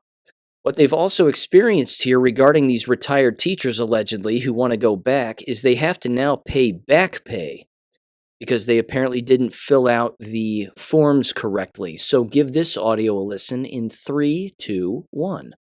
Has asked retired teachers to come back to work, all to help ease the state's teacher shortage. Yeah, now some who answered that call are being asked to repay thousands, tens of thousands in some cases. Our Target 7 investigation team explains why and where the money is going back to. Last year, Governor Michelle Lujan Grisham signed a new law that allows retired teachers to return to work without losing their benefits. It's a calling for me. I've retired several times and I just keep on coming back. Vivian V. Hill from Santa Fe was coming back to work even before the law was signed, and more than 4,000 retired teachers followed her lead. Well, they created this ability because of the vacancies, and they wanted to attract people back in, and your standard of living can really change if you're getting your retirement and getting a salary. But Target 7 has learned that dozens of teachers are being forced to repay thousands of dollars of retirement money they were receiving while coming back to work. And it's all over this form. there's actually a document that they sign off on acknowledging when they return to work, they do have to receive permission from ERB before doing so. David Archuleta is the director of the Education Retirement Board, also known as ERB. He says the form is needed so they can determine if a teacher is eligible to return to work. This is driven largely by the IRS. Archuleta said more than 4,000 educators returned to work this year, but 42 teachers have not filled out those forms and are required to pay the money back. When someone violates the return to work rules or statutes, is we are required to go back there and recoup the payments that are made to these individuals during their period of ineligibility. And for some, it has been a big bill. We had 2 violations last year. One was recouping $39,000 and another at $25,000. So if you're taking a pension that is less than $2,000 for a person that's making less than $1,000 a month just to help substitute teach, that is a negative impact on them and their family. State Treasurer Laura Montoya sits on the ERB. She has to vote on whether teachers who did not fill out the form should be forced to repay their pensions. She's been voting no. However, she has not been in the majority. I think sometimes it's that they don't know about it. It depends on the school district. Some people have stated that it's in the application process that if you've retired, please fill out the return to work paperwork. Other ones say that it's not in there at all, so they're just unaware. She's wanting school districts to make sure it is written in the application that teachers must fill out this form before returning to work. She's also wanting the state to change these rules that say the educators shall pay their retirement back if they're ineligible. I understand what the rules are there for, but I know that it's wrong. And the cases that we're seeing, we also have to have logic as to why this rule was intended to be there and how do we implement it, change it, fix it, edit it to be able to accommodate the current circumstances that we're in, which is a teacher shortage. Nightmare. And they think money's going to solve it? They think taking money from retired teachers who want to come back is somehow going to solve their teacher shortage? Unbelievable. Again, the mind frame of even the person who would want to go back. I mean, if you go back, you might lose your pension. We'll pay you, but, you might lose your pension and have to pay us tens of thousands of dollars in back pay, so to speak. Ridiculous. Absolutely nuts. These people need their heads examined. All of them. In fact, I saw this story the other day too. 1,000 teachers, by the way, if you caught that there at the end, 1,000 teachers are still needed in the state of New Mexico. Wonder why? I saw this regarding Kentucky. Kentucky is also having a massive teacher shortage. Wonder why? 25%, it said, of all Kentucky teachers are leaving the profession. 1 out of every 4. And they're blaming money. They're saying, well, they're not making enough money. That's why they're leaving. Couldn't possibly be all the psychological operations that have been run on them as an entire business and profession forever for the last 120 some odd years. Can't be that. Certainly not within the last 4. We're coming up, ladies and gentlemen, on the 4-year anniversary in March of one of the largest psychological operations that's ever taken place in the American K-12 and university setting. Couldn't possibly be that. Nor could it be the jab juice and the poisonous darts that everybody took, could it? Could it be that? Possible. It's possible. I think it's highly likely. As a matter of fact, let's get into the jab talk, shall we? That brings me to this. I got to start off with this. This is wild. And it was ironic that AJ, our favorite California lawyer, sent this my way. But get a load of this. I'm going to read this entire text thread here. And it's bizarre. And you talk about brainwashing among these individuals and trying to find a particular outlet where they can share their like-minded hive mind brainwashing. He sent me this, and this is from the Palo Alto Nextdoor app. Now, what was ironic was before he texted me, I received an email to join the Nextdoor app in the area where I live, here in Southwest Ohio. I've never even heard of this app, didn't even know what it was. It's just another gossip app, apparently, for people to talk about God knows what. But apparently where he lives, there in Palo Alto, His wife got on it to see what all these brainwashed goons were talking about, and sure enough, they're talking about the jabs. So get a load of this. He took some screenshots and hear what some of them said. One of them said, quote, "I always wear my mask when in stores. I have never gotten COVID. I've never stopped as I am immunocompromised. Maybe just luck, but I think diligence." And then they continued, and I can't read the remainder of their comment. The next person said, "Yes, sister-in-law got it, had an earlier version before, and vaccinated before that, rather. I can read. Says also boosted. Now suffering with it again. Not hospitalized, but very uncomfortable." The next person said, "I have had 2 pneumonia shots. My current flu shot, the most recent COVID shot, and the RSV shot. I didn't go out much, but I wear a mask when I do. Thankfully, I've not got COVID or something," and then it stops there. I'm shocked that person's not glowing. I mean, my God. And then a person responded, "Be better soon." Yep, it continues. The brainwashing is not over. One person said, "Are you taking Paxlovid? I'm in day 2. The person responded and said, "Yes, just finished the 5-day course of treatment. I'm testing negative now, but on the watch for a rebound, which is about 20%. I think the drug works great." Ladies and gentlemen, you can't fix this level of brainwashing. It's these. You've heard me say it 1,000 times. They're too far gone. They're too deep down the rabbit hole of lies. They're just too deep. Another person said, "Hope you feel better." Another person said, "Thanks for your response. Yes, masking is key," another person said. This person said, "I did the mask thing and washed my hands, got 2 vaxes, and I still caught COVID last year on June 24th. My doctor had Paxlovid." Well, good for them. Another person said, "Hi all, I'm on day 4 into isolating for COVID. It's still out there and the new variant is very contagious. So this is a reminder to test, mask, and wash your hands. Best," says Ron. Another person said, "I went through my company a couple of weeks ago," or "it went through my company." Another person said, "It's not unreasonable in my view." That's what's going on. These people have lost their minds. They've lost their minds. He said, "My wife felt like this is what AJ's wife said. He said, "My wife felt like she was looking through the glass at the inmates of the asylum, educated idiots. Next Door, the app, is one of the worst and might still be in censoring messages that went against the mainstream narrative. She responded to a few of the comments with laughing emoji signs, mainly to posts that said, 'I took my 5th shot and got COVID.'" Oh my. These people, absolutely nuts. He said, "I'll ask my wife to find the message that said, 'I told my doctor that I took the boosters, so how could I get COVID?'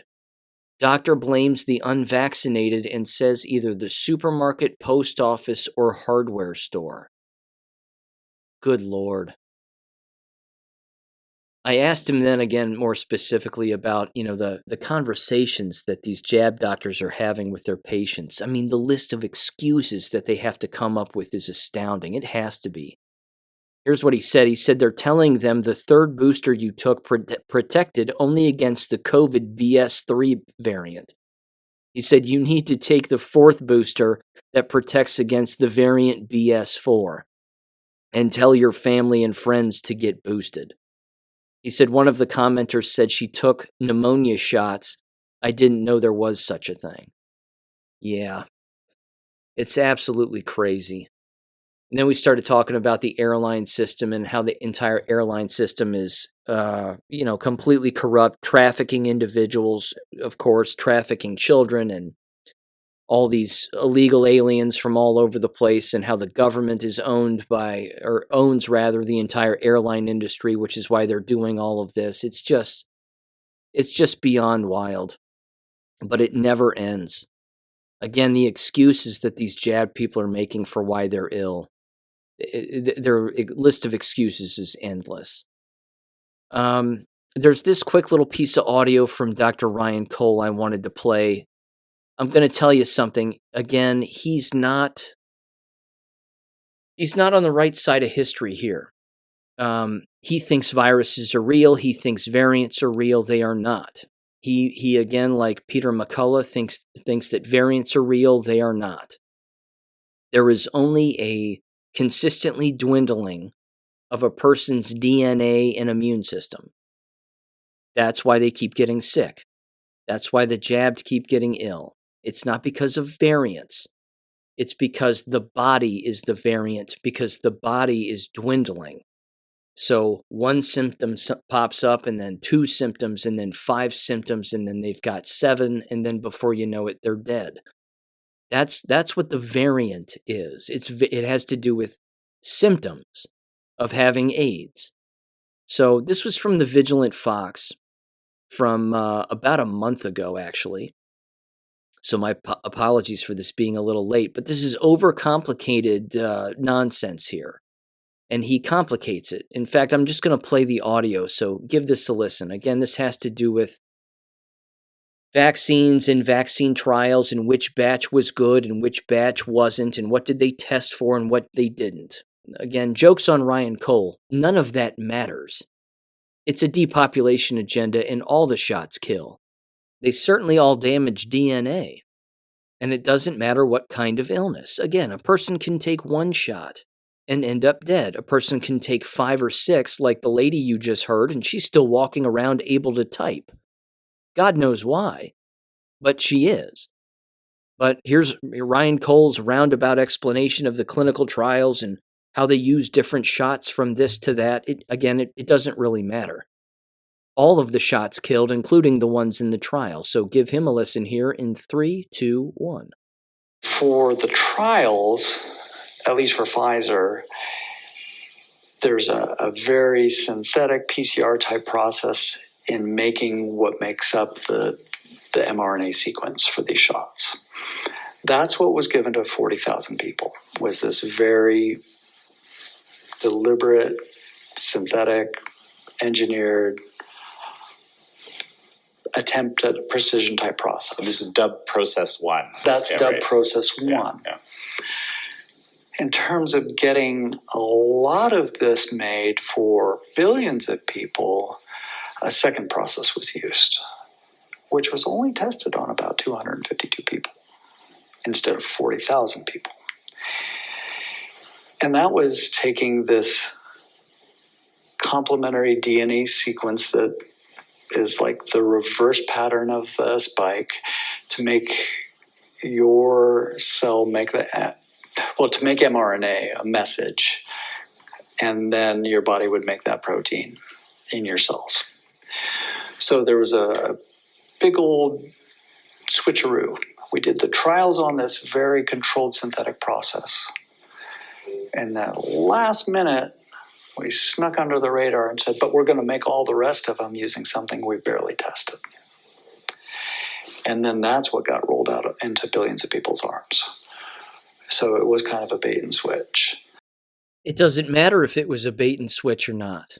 It doesn't matter. The shots that were rolled out in the trials killed the people in the trials. That's documented evidence. There's no avoiding that.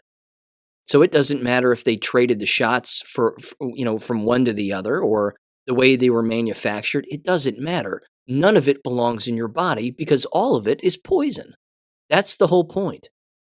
And my larger point with the doctors like Ryan Cole, again, bless his heart, but he's wrong. He even looks like a guy who's having a hard time saying the story he's saying. He's hesitating and he's bouncing around. Well, it was like this and well, it was like that. He's just having a difficult time coming to grips with this fairy tale because it is a fairy tale. Virology is a lie. There is only poison. It's that simple. There's no variants. There's no mutating COVID. I want to scream every time I hear long COVID. I really do. I want to choke the person to death who says the phrase long COVID. There's no such thing. There's only AIDS. That's it. Now let me read this too. This shouldn't shock anybody. This was published in Science Direct recently, hot off the presses here, December 27th of 2023. It's titled Long-Term Follow-Up and Outcomes of COVID-19 Vaccine-Associated Myocarditis in Victoria, Australia, a clinical surveillance study. Yeah, no kidding. Here we go. Here's the abstract. Myocarditis and myopericarditis are well-described adverse events of special interest following the COVID-19 vaccinations. Although reports are reassuring regarding initial clinical outcomes, no, they're not. Information about longer-term outcomes remains limited. Now, we know the long-term outcome is death. We've got that figured out. You see how they word this? They try to make it sound like it's rare, it's well known, but it's rare and it's, treatable. That's not true. It says we aim to further this knowledge and report outcomes to 6 months post-diagnosis from a single population cohort. Reports of myocarditis following COVID-19 vaccination were followed up by the surveillance of adverse events following vaccination in the community, or the SAFE VIC system, the statewide vaccination safety service for Victoria, Australia. Confirmed myocarditis cases based on the Brighton collaboration criteria levels 1 through 3 were followed up via surveys at 1, 3, and 6 months post-symptom onset. Responses received between the 22nd of February 2021 and the 30th of September 2022 were analyzed. Results. 87.5% of eligible participants completed at least one survey report. 377 reports were analyzed, and 76.9% of completed reports were from male patients. The median age of patients was 21 years old. Let's see, that was based on 16 to 32-year-old individuals. 54.8% of survey reports at 6 months reported ongoing symptoms. At all follow-up time points, females were significantly more likely to have ongoing symptoms. At 6 months, 51.9% of male respondents reported symptom resolution compared to 22.6% of female patients. Females were also more likely to continue medication and have ongoing exercise restrictions. However, males were significantly more likely to have higher initial peak troponin results and abnormal initial cardiac imaging investigations. Conclusions. There appears to be a significant proportion of patients who experience ongoing symptoms to 6 months post-onset amongst patients that experience these AESI. Male patients were more likely to report earlier and more complete symptom recovery, despite significantly higher average initial peak troponin. It says the difference in phenotypic presentation, if I'm saying that right, in females compared to males warrants further investigation, and there is a need for longer-term follow-up data. No, there really isn't. We get it. If symptoms of myocarditis diminish with time, it doesn't mean their myocarditis has gone away. It doesn't even mean it's been treated, quote unquote, and it certainly hasn't been cured because you can't cure it. It's a death sentence. All that's happened is some of the poison or some of the quote unquote spike proteins or the nanotech that's inside of them might not be having the impact that it immediately was when it entered their body. But it's still in over half of them. Still over half of both sexes are experiencing these, it's 51.9 among males after 6 months and 22.6 among female patients after 6 months. My question is, how many of them died from month 1 of reporting to month 6? That seems like kind of an interesting statistic to note, wouldn't it? Wouldn't we want to know that? I mean, it was like the people in the trial who didn't respond during the trial. They'd show up, take the shots, go home, and then you couldn't reach them for response.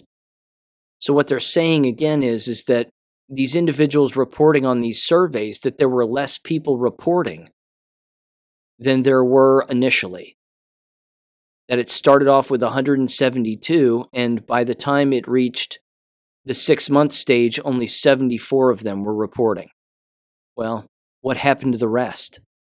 That's what I want to know. We can take a guess, I think. Let's see here. A couple more things very quickly. There's this, which is more food for thought. This has been brought up, of course, throughout 2023. This is from the expose. It's titled Frightening Truth. Airborne mRNA vaccines are being created that can be delivered straight into the lungs without the need for injection. And who's behind this? Yes, you guessed it, Yale University. Our own government-funded universities.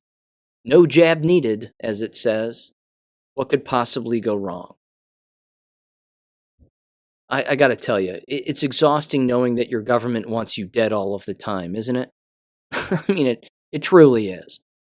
Here was one from a week ago. This having to do with Dayton area hospitals north of where I live here. It's titled, Area Hospitals Have Restrictions on Visitations Due to Increase in Respiratory Cases. And they have a picture here of Premier Health. Here's what it says. Dayton area hospitals have implemented visitation restrictions, in an effort to minimize the spread of respiratory infections to hospital patients and employees. Due to an increase in patients with respiratory symptoms as well as the local presence of respiratory and flu viruses, the region's hospitals have opted to implement precautionary measures in order to protect hospital patients and employees. The Greater Dayton Area Hospital Association members of hospitals have these restrictions. No visitation by anyone who is ill with any respiratory symptoms, including coughing or fever. So you can't visit if you yourself are a visitor and are sick. It says no visitation by anyone under 14. It says the hospitals may institute more restrictive visitation policies if they serve specific patient populations such as pediatric burn, transplant, or ICU patients. Hospitals will implement visitation restrictions with the utmost sensitivity, I'm sure you will, and respect to patients and their families. And it goes on and on and on. That's about it, though. They don't want you showing up if you feel like you're ill. If you think you're ill, they don't want you showing up and being a visitor, even if you're visiting a family member who is in there and sick and or dying. So, again, hospitals are kill camps. I don't recommend going under any circumstance whatsoever. Finally, there was this. This, again, highly suspicious, and this, I think, is more politicians attempting to swoop in and play hero, perhaps during 2024. But it is titled From Revolver. Florida Surgeon General, believes when real truth comes out on COVID vaccines, Pfizer will cease to exist. That's good that Dr. Latipo is making those comments. Again, good for him. I've also seen, again, that more and more politicians, upwards of 46 congressmen, if I'm not mistaken, are coming out now and saying that the shots have to be taken off of the market. Again, that's a good thing. You're a little late on the uptake, but at least it's being discussed. After it's, of course, killed numerous people, tens of millions, if not hundreds of millions worldwide at this point, along with making endless others immunocompromised forever. But the question is going to become, again, who's going to try to swoop in and play hero? This part of it, of course, disgusts me to no end. And I don't think we should let any of these politicians off of the hook, in particular the ones that try to swoop in and say, hey, we saved the day. No, it didn't save anything. We've been screaming this from the rooftops for a very long time, since long before the shot rollout even took place. Perhaps it's time we dig into the financial incentives that all of these congressmen and women, including the Marjorie Taylor Greens of the world, got from these medical companies. That would be interesting. And apparently that's happening actually in the state of Florida. I saw that just the other day. Some law's been passed now at the beginning of the year where any elected official gets to have their books gone through to see what money they received and where it came from and who gave it to them, so on and so forth. And now they're all jumping ship. They're all resigning. They want to spend more time with their families and 1,000 other things. They don't want to find out that they were getting kickbacks from Pfizer and child trafficking organizations and God knows what else. But there you go, ladies and gentlemen. First episode of the year. Here we go. It's going to be a big one. Always will be. And make no mistake, the war is going to continue past the old 2024 election, but hopefully we're here to continue to fight it the best way that we can. Bounce over to the americanclassroom.substack.com and check out my latest 2 Substacks if you would. I would greatly appreciate it. Give it a heart, whatever they call it over there, a thumbs up, whatever the hell. Share it too with people if you can, and subscribe to the Substack. It's free. If you want to pay, you can, but you don't have to. All my stuff over there is 100% free, just like the show is also. A couple other things too. I made a few updates to the website. Bounce over to AmericanEducationFM.com if you're interested. There's always a shop there where you can buy coffee mugs and things of that nature. Pint glasses, whatever you want. T-shirts, towels, you name it. There's also a few documents that I updated on there too under the medical documents tab. I've updated the list of the peer-reviewed articles that I've compiled myself, which is an extensive list. But somebody else has also been doing this, which is great. And they compiled a giant list of, it's over 1,000 peer-reviewed COVID articles, all pointing to the harm of the COVID shots and how they're killing people. That is its own website. And if memory serves, I also have that linked under the medical documents tab as well. So with that said, ladies and gentlemen, here we go. I'll catch you on Wednesday. Thanks for listening as always. Peace. Thank you for listening to American Education FM. Make sure and check out AmericanEducationFM.com for more information. Take care and God bless.